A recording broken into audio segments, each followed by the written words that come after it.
So what I'm doing tomorrow is I'm giving my first presentation of my archaeology unit. And I've never done anything like this before, but I want to show Bastett what I'm kind of like doing in this thing. And so what I'm talking about is the introduction of dingoes into Australia during the Holocene about 6,000 years ago. And it's pretty interesting because it creates this massive debate about, well, let me tell you what I'm talking about in the first place. So basically we're talking about a progression into the Holocene period, which is basically everything 10,000 years ago. And everything before that was the Pleistocene, which was the Ice Age. So, you know, you got like, you know, big glacial collapse and whatnot, more exposed land mass in lower sea levels, rah, rah, rah, rah. What you actually had was, you know, we've got Australia here, and we've got Papua New Guinea there, looking quite deformed and not very Papua New Guinea-ish. You actually had these land masses connected in ways like such and such. Mr. Fish is grading me, by the way. He's an academic honour, so he's like Professor Fish. And you know, obviously Tasmania as well. Like, and everything's connected, and you had like quite a bit of extra sort of like land mass going around here.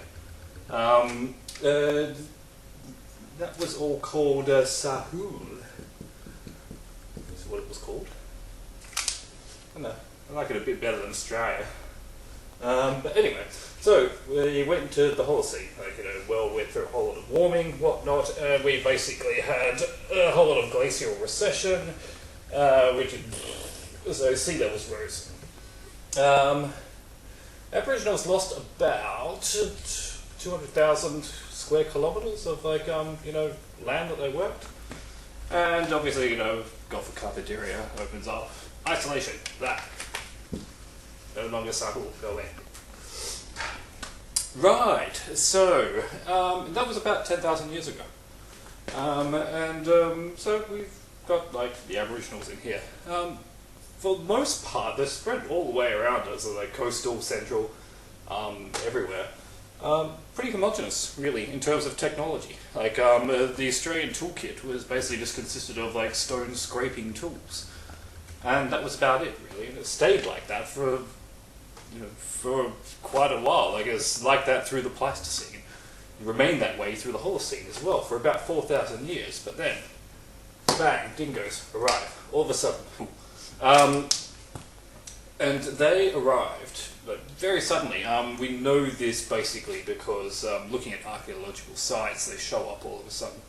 In terms of like remains from the dingoes themselves, their skeletal structure, teeth marks on like remains of other animals within Aboriginal archaeological sites. So like in camps where you would have like you know, a kangaroo bone or something where like has been scavenged by a dingo.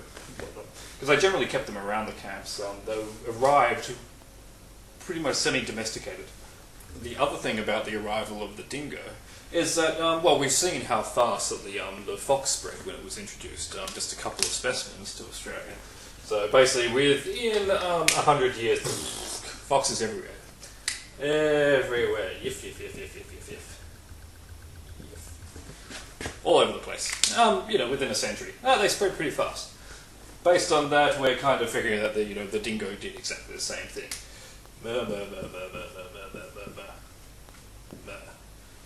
Everywhere. The other thing is that the at the same time, poof, sudden disappearance of the Tasmanian devil and the thylacine from mainland Australia. Only sort of like existing in Tasmania, where there's no tools. And no Aboriginals anymore either. Fuckers. But the interesting thing is, not only did we get to the introduction of dingoes, we also got the sudden introduction of new tool technology. And it's quite a variation. It doesn't really make sense. So we've got spear points all of a sudden, ranging quite small. They're called microliths. They're about like, you know, range from anywhere from like 3 centimeters to about 10 centimeters tall. We kind of like, you know, found them in Arnhem Land around the Kimberleys sort of thing, in the tropics. It's pretty cool. Like, you know, they were still being made up until like colonial Australia days. The Kimberley points in particular, they like had these lovely serrated edges. And what happened all of a sudden was, as the Europeans settled through WA as they did, you started seeing porcelain ones showing up. And these were made out of the insulators on power poles that would spread throughout remote Australia. So basically, they would climb up and take off the porcelain insulator and make a spear point out of it. Really pretty. Same with glass ones as well. Yeah, pretty cool. Back blades, which is basically just a bunch of small microliths sharpened on one edge, usually a bit of a flat plane on the other. These are usually used in large amounts to attach to poles and whatnot to make things like your first sort of composite tools that you see in Australia, axes and stab, death spears, your serrated ones. So take that European. They sort of whole idea being that you can't really get it out without pulling it all the way through. So fun and games.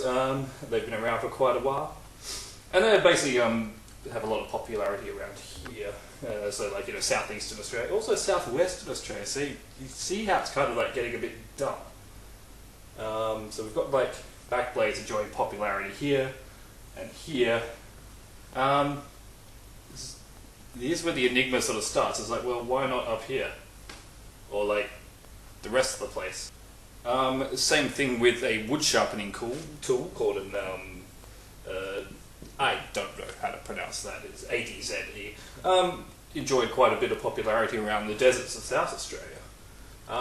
But strangely enough, didn't enjoy popularity in the Central Australia. This doesn't make sense because you usually see intensification of a tool in an area due to the environment that you're in. So we're using wood sharpening tools in the deserts of South Australia. Well, you've got your arid woods. They're quite hard. They're much better suited for shaping your wood than your the usual scrapers which you've got in your toolkit. So why not in Central Australia or any of the other arid areas? They just don't spread. It just doesn't make any sense. Same with points. It's why are we using points in the tropics of Arnhem Land and Kimberleys, and not in the tropics of Queensland? And yeah, crazy. Backblades really doesn't make any sense. And the reason that we think that these tied in with the dingo is that we think this technology was actually introduced. And there's a bit of a debate about, there's a big debate actually. There's nothing really everything sort of contradicts each other. There's a big puzzle at the moment as to whether or not these technologies were actually invented by Australian Aboriginals by themselves, or whether they're introduced with our friend Mr. Dingo. Yeah. Because they both show up at around the same time, very suddenly. Dingo's about, so we're looking at about 5,000 to 6,000 years ago, before present. It's basically what we refer to as those AD, BC rubbish. Backblades, pretty much around the same time. Points, same time. When I say appear, they really do just there. They're all here. There's no sort of prototype tools for the backblades or anything like that, which you get in every other sort of archaeological site where this sort of development happens. For instance, in Timor, we've got and New Guinea and Southeast Asia. There are sites which do show the gradual progression of backbladed composite tools. You have prototypes. One suggestion for why they might have been invented in Australia was just the sheer number of backblades that they actually found along the southeastern coast of Australia. So there's piles of them, stacks, heaps, using them everywhere. I was but doesn't really make sense in terms of that could just be due to the number of archaeological sites that's actually been uncovered in southeastern Australia, which is a hell of a lot more than have been uncovered in southwestern. So data doesn't really support itself. Another thing, apart from the dingoes and the tools' sudden appearance, that suggests that they're introduced, is that they are absolutely absent from places like Tasmania. Tasmania doesn't have any dingoes. Tasmania doesn't have any markerlifts. Also, any other sort of Pleistocene era land masses like islands, Rottnest, for example. No dingoes whatsoever.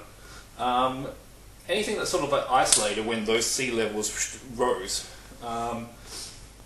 It didn't reach them because and they didn't develop it.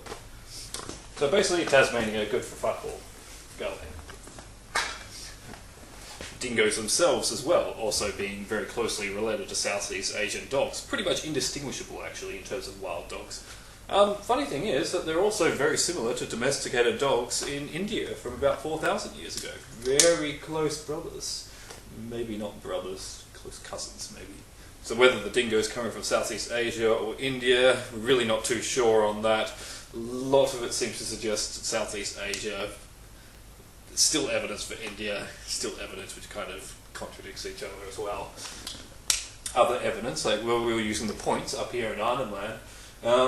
Basically, you've got these things called middens, which are basically disposal sites for kind of like a refuse sort of thing for shellfish, as in mollusks and whatnot, clams. I should get extra points for that, Professor Fish. Crustaceans and whatnot, all that kind of refuse is like, put it in a pile. That pile, basically grows over time. Pretty good for archaeological evidence of finding out what their economy was like in terms of what they were eating. And basically around once again about 6,500 years ago, we start seeing points in those middens. Bang! All of a sudden they appear. Also a big shift towards estuary animals in terms of their eating. So obviously changing climate, rising sea levels, we're going to eat more fish. Good on you. I support that. So we're still kind of looking for this relationship as to who actually introduced these technologies to the Aboriginals. I tried to talking about it in terms of language. I'm not a linguist. I don't quite understand all this, but it's easy enough to kind of figure out. Language forms into falls into various different types of families. Doesn't necessarily mean that the languages within those families are intelligible to each other. It could be as completely different as English and Russian, but still of the same family. Australia is funnily enough, the Proto-Australian family of language.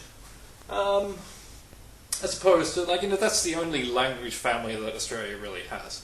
As opposed to Papua New Guinea, which has about 24 or so, which is about 20% of the language families of the world. And of those families, none of them are genetically similar to the Proto-Australian family. Genetically related, I should say. And basically, none of the Southeast Asian language families are. Which makes sense, really. Considering how fast language changes over the years. We wouldn't expect to see any similarities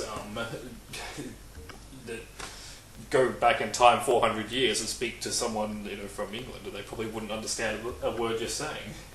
So basically, language, Holocene period, including the Pleistocene, they basically just developed it all themselves. It's each dialect's obviously differing in various regions, but all of the same family. Don't know about Tasmania because basically we killed all the Aboriginals before we could find out anything about their language. That's what a good dose of British colonialism will do to you, fuckers. And so, that's the big the question that's in debate. Was it invented within Australia, or was it introduced? Nothing really confirms it either way. A lot of evidence supports both stances, but a lot of evidence contradicts them as well. Hopefully it all makes sense tomorrow when I give my actual presentation, but in the meantime, that's kind of the gist of it. I think it deserves a couple of fish. Thanks, Professor Fish.